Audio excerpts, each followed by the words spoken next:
Someone with the worst attitude ever. How many of you had a frustrating section member before?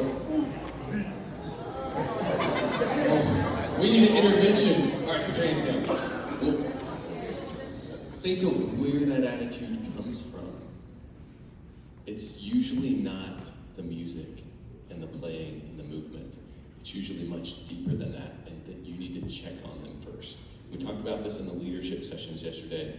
You can't lead someone you don't have a relationship with. Generally, the people who have the worst attitude are the ones that are hurting the most.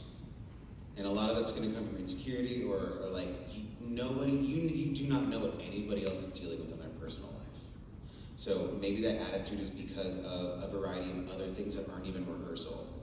And it's the hardest thing to do, but when we encounter someone who's got a really negative attitude, it's really hard to walk up and be like, are you okay? And not be like, don't be like, are you okay? Like, don't be snarky about it, right? Like, just be super honest and straight to the point. Like, are you okay? How can I be here for you?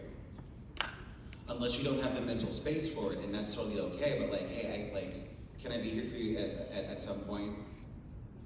Don't be like, you're clearly hurting, because that's gonna like make it worse. But just sometimes it's really good to let people know that they're not alone.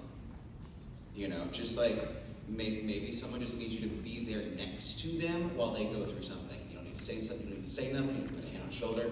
Just being there is sometimes enough. Or letting people know that they're not alone is enough, right? Raise your hand if you've had a bad day or had a really rough experience in life. Look around. Everybody is fighting a battle you don't know, so we can always empathize and understand and share experiences to a certain degree. So give them some love and some space, maybe a hug, maybe a high five, maybe some nerds. I don't know, everyone likes ice cream. Elliot can't have ice cream.